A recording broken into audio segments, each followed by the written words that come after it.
ఇక నిన్న 2 కేసులు, ఆంధ్రప్రదేశ్ అంటే కేసులు కదా, 2 కేసులు ఏమిటంటే రఘురామకృష్ణరాజు గారు జగన్మోహన్ రెడ్డి గారి ప్రభుత్వం మీద ఒక కేసు వేశారండి. అదేంటంటే జగన్మోహన్ రెడ్డి గారి ప్రభుత్వం గత 4.5 సంవత్సరాల్లో అనేక రకాలుగా వ్యక్తిగతంగా లబ్ధి పొందారు, ఆయన వ్యక్తిగతంగా లబ్ధి పొందారు, ఆయన కుటుంబం కూడా వ్యక్తిగతంగా లబ్ధి పొందింది అని చెప్పి పెద్ద చాంతాడంత లిస్ట్ ఇచ్చారు ఏ రకంగా లబ్ధి పొందిందో. కొన్నిసార్లు గతంలో కూడా మాట్లాడాను నేను, చాలా పెద్ద లిస్ట్ ఉంది అందులో. ఎగ్జాంపుల్గా చెప్పాలి అంటే Bharathi cements, Bharathi polymers, Bharathi cements నుంచి జగన్మోహన్ రెడ్డి గారి ప్రభుత్వం చాలా సిమెంట్ బస్తాలు కొన్నది, టన్నులు. అది మిగతా వాళ్ళకంటే ఎక్కువ ఆర్డర్లు వాళ్ళకి ఇచ్చారు. ఆ విధంగా ఆయన సొంత కంపెనీకి ఆయనే ఇచ్చుకున్నాడు అనేది ఒకటి. అలాగే భారతీయ పాలిమర్స్ అని చెప్పి ఈ సిమెంట్ని మీరందరూ కూడా సిమెంట్ కంపెనీలు ఫలానా సంచుల్లోనే సప్లై చేయాలని చెప్పి జీవో ఇచ్చారు. ఆ సంచులను తయారు చేసేటువంటి ఏకైక కంపెనీ ఆంధ్రప్రదేశ్లో భారతీ రెడ్డి గారి కంపెనీ భారతీయ పాలిమర్స్. సో మొత్తం అన్ని సిమెంట్ కంపెనీలు కూడా ఆ భారతీయ పాలిమర్స్ నుంచి ఆ సంచులను కొని సిమెంట్ని సప్లై చేయాలి. సో ఆ రకంగా కూడా ఆయన తాను తన కుటుంబం లబ్ధి పొందే విధంగా నిర్ణయం తీసుకున్నారని చెప్పి ఇట్లాంటివి చాలా ఇచ్చి దాని మీద జగన్మోహన్ రెడ్డి గారిని ప్రతివాదిగా చేస్తూ రఘురామకృష్ణరాజు గారు కేసు వేశారండి ఏపీ హైకోర్టులో. ఆ పిల్లి అడ్మిట్ చేయాలా లేదా అనేటువంటి విచారణ జరుగుతోంది ఇంకా చాలా కాలం నుంచి. అసలు అడ్మిట్ చేయాలా, దాన్ని అసలు విచారించాలా లేదా అనేటువంటి విషయం అన్నమాట.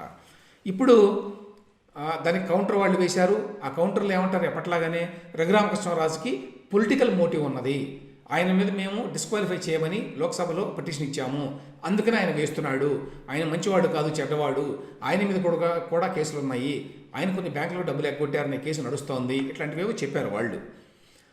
దానికి మళ్ళీ కౌంటర్ వేశారు రఘురామకృష్ణరాజు గారి లాయర్లు.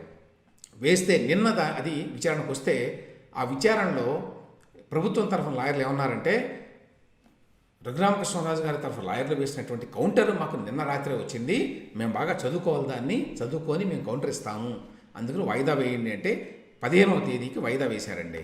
సో 15వ తేదీన మళ్ళీ ఈ కేసు వస్తుంది. అదేవిధంగా జగన్మోహన్ రెడ్డి గారి ప్రభుత్వం సుప్రీంకోర్టులో స్కిల్ డెవలప్మెంట్ కేసులో ఏపీ హైకోర్టు వారు చంద్రబాబు నాయుడు గారికి ఇచ్చినటువంటి బెయిల్ రద్దు చేయాలని చెప్పి ఒక అప్పీల్ వేశారు. ఆ అప్పీల్ కూడా విచారణకు వచ్చిందండి. అది జస్టిస్ బేలా ఎం త్రివేది, జస్టిస్ పంకజ్ మిత్తల్తో కూడినటువంటి ధర్మాసనం ముందుకు వచ్చింది. అయితే దాన్ని కూడా ఇప్పుడు వాయిదా వేశారు 26వ తేదీకి. ఎందుకంటే చంద్రబాబు నాయుడు గారి లాయర్ హరీష్ సాల్వే గారు హాజరు కాలేకపోయారు అనేది వార్త. ఇక ఎన్నికలు దగ్గర పడినాయి కదండి, దగ్గర పడినా కూడా అదేవిధంగా జగన్మోహన్ రెడ్డి గారు అన్నీ కూడా తన సామాజిక వర్గానికి తన కుటుంబానికి మాత్రమే పదవులు ఇచ్చుకుంటున్నాడు అనేటువంటి విమర్శలు తీవ్రంగా వస్తున్నా కూడా ఏమాత్రం లెక్క చేయకుండా ఆయన కంటిన్యూ చేస్తున్నాడండి ఈ నామినేషన్లో. తాజాగా ఏపీఐఐసి అంటే ఆంధ్రప్రదేశ్ పారిశ్రామిక మౌలిక సదుపాయాల కల్పన సంస్థ చైర్మన్గా ప్రకాశం జిల్లా మార్కాపురం మాజీ ఎమ్మెల్యే జంకె వెంకటరెడ్డి గారిని నియమించారట. తాజాగా జరిగిన నియామకం. దీంతో ఇప్పటికీ ఇన్ని డజన్ల మంది ఈ నామినేటెడ్ పోస్టుల్లో చైర్మన్గా నియమితులయ్యారు. ఆ నియమితులైన వాళ్ళల్లో ఎంతమంది కంప్లీట్గా జగన్మోహన్ రెడ్డి గారి సొంత వ్యక్తులు అనే లిస్టు ప్రభుత్వం వారు ఇంతవరకు బయట పెట్టలేదనుకోండి, కానీ అందరికీ తెలుసు 2 ఏళ్ల పాటట. ఇప్పటి వరకు మెట్టు గోవిందరెడ్డి గారు ఉన్నారండి, సామాజిక న్యాయాన్ని పూర్తిగా పాటిస్తూ. ఫస్ట్ ఏమో రోజా గారు ఉన్నారు, అందరూ గుర్తుండే ఉంటుంది. రోజా గారిని మంత్రి పదవి ఇచ్చిన తర్వాత మెట్టు గోవిందరెడ్డి గారిని పెట్టారు. మెట్టు గోవిందరెడ్డి గారు ఇప్పుడు ఎన్నికల్లో పోటీ చేయబోతున్నారట, లేకపోతే ఆయన ఉండేవాడేమో. ఎన్నికల్లో పోటీ చేయబోతున్నాడు కాబట్టి ఆయన్ని తప్పించి ఇప్పుడు ఈ జంక్యా వెంకటరెడ్డి గారికి ఇచ్చారు. వీళ్ళెవ్వరూ కూడా ఎప్పుడు ఏపీఐసి గురించి కానీ పారిశ్రామిక మౌలిక సదుపాయాలు ఏం కల్పిస్తున్నారు అనే విషయాల గురించి కానీ మాట్లాడిన పాపాన పోల. రోజా గారు ఎప్పుడన్నా మాట్లాడారా? ఆవిడ దాదాపు 2 ఏళ్ళు ఏమో ఉన్నది, 2 ఏళ్ళు పైనే ఉన్నట్టుంది ఈ ఏపీఐసి చైర్పర్సన్గా, ఎన్నడూ మాట్లాడాల. సో ఇవన్నీ కూడా సైనిక్యూర్స్ అంటారు ఇంగ్లీష్లో, అంటే వాళ్ళకి నెలల జీతం ఇవ్వడానికి, కారు ఇవ్వడానికి, వాళ్ళకు హోదా కల్పించడానికి మాత్రమే ఈ పదవులండి. ఇక చివరగా అమరావతి వ్యవహారం అండి. అమరావతిలో జరిగినటువంటి అన్యాయం అందరికీ తెలుసు, ఎంత ఘోరంగా జరిగింది, ఏమిటి, ఎంత దుర్మార్గం జరిగింది, ఎంత అక్రమం జరిగింది. ఇట్లా అక్రమాలు జరిగిన వాళ్ళు ఖచ్చితంగా జైల్లో ఉండాల్సిందేనండి, ఎప్పటికైనా ఉంటారు, అది భవిష్యత్తులో కానీ మనం చూడం. కానీ ఇప్పుడు తాజా వార్త ఏంటంటే అమరావతిలో ఈ ఎమ్మెల్యే ఎమ్మెల్సీల కోసం అని చెప్పి భారీ ఎత్తున కట్టారండి. ఈ పనికి మాలిన వాళ్ళు కొంతమంది గ్రాఫిక్స్ అనే వాళ్ళందరూ కూడా గతంలో కూడా చాలామంది చెప్పారు, నేను నా పుస్తకంలో కూడా రాశాను. వీళ్ళందరూ వెళ్ళి ఆ ఎమ్మెల్యే ఎమ్మెల్సీల నివాస సముదాయం ఏదైతే ఉందో దాని మీద ఎక్కి అక్కడి నుంచి దూకితే ఇవి గ్రాఫిక్స్ అని చెప్పి నమ్మటానికి అవకాశం ఉంది. కానీ ఇంతవరకు ఆ ధైర్యాన్ని ఎవరో కూడా చేయలే. మరి అమరావతి బ్రహ్మరావతి అన్నటువంటి వ్యక్తులు ఎవరైతే ఉన్నారో వాళ్ళు ఈ బిల్డింగ్ల మీదకి ఎక్కి అక్కడి నుంచి దూకి ఇవి గ్రాఫిక్సే, ఇందులో ఏమీ లేదు అని నిరూపిస్తే చూడాలని చాలామందికి ఆశగా ఉంది. కానీ వాళ్ళు మాత్రం క్యారెక్టర్లెస్ పర్సన్స్ కాబట్టి వాళ్ళు ఎవరు ఆ పని చేయలేదు. ఇప్పుడు తాజా డెవలప్మెంట్ ఏంటంటే వీటిని 2,000 కోట్ల రూపాయలకి పైగా ఖర్చుతోటి కట్టారండి. 3,840 ఫ్లాట్లండి. చాలా చక్కగా కట్టారు. 3 బెడ్రూమ్ ఫ్లాట్స్ ఎక్కువ అధికారుల కోసం, ఉన్నతాధికారులు, గెజిటెడ్ ఆఫీసర్లు, ఆ తర్వాత ఎన్జిఓలు ఇట్లా ఉన్నాయనుకోండి. అందులో దాదాపు 90% పూర్తయిపోయినాయి. ఒక 10% పనులు చేయాలి, వాళ్ళు కొంచెం క్లీనప్ చేయాలి అంతే. ఈ 4.5 ఏళ్ల నుంచి కూడా ఏమి జరగలేదు, అందరికీ తెలుసు ఆ విషయం. సో ఇవి ఎప్పుడో పూర్తి కావాల్సినవండి, వాటిని వదిలేశారు కదా. వదిలేస్తే బ్యాంకుల నుంచి వీళ్ళు లోన్ తీసుకున్నారండి. ఎంత లోన్ తీసుకున్నారు?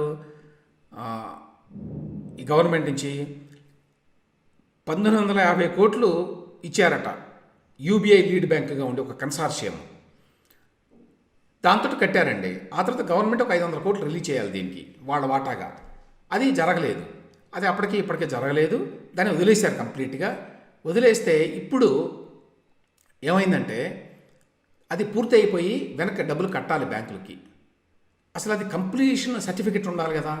కంప్లీషన్ సర్టిఫికెట్ ఉంటే అప్పటి నుంచి మొదలవుతుంది చెల్లింపు అన్నమాట, అసలు వడ్డీ. అసలు కంప్లీట్ చేసింది లేదు, కంప్లీషన్ సర్టిఫికెట్ ఉన్నది కదా. ఇప్పుడు ఏం చేశారు? గతంలో బ్యాంకుల వాళ్ళు ఒత్తిడి తీసుకొస్తే లేదు మేము 2024 ఫిబ్రవరి 13 నాటికి పూర్తి చేస్తామని చెప్పి వాళ్ళకి చెప్పారట. సరే, వాళ్ళు కూడా ఏమనలేరు కాబట్టి గవర్నమెంట్ని వదిలేశారు. వదిలేస్తే ఇప్పుడు ఆ తేదీ వచ్చేసింది 2024 ఫిబ్రవరి 13.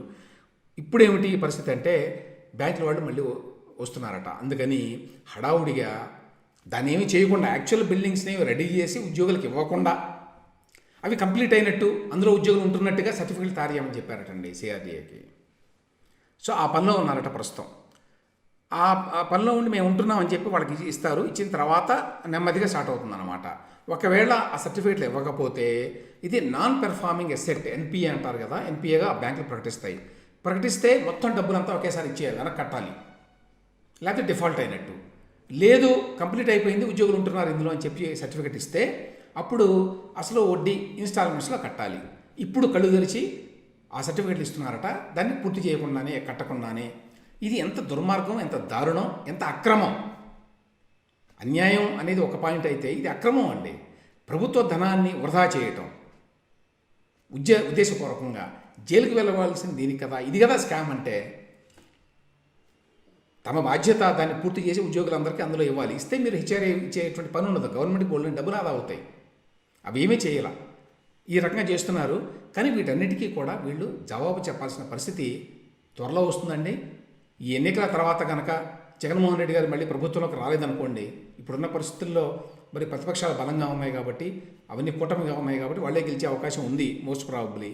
ఓడిపోతే కనుక జగన్మోహన్ రెడ్డి గారు ఆయన ప్రభుత్వంలో ఉన్నటువంటి అనేక మంది మంత్రులు అలాగే ఉన్నతాధికారులు కూడా జైలుకు వెళ్ళవలసినటువంటి పరిస్థితి ఏర్పడుతుంది అనేది స్పష్టం అండి. ఇవండి వాటి వార్తలు, వాటి విశ్లేషణ.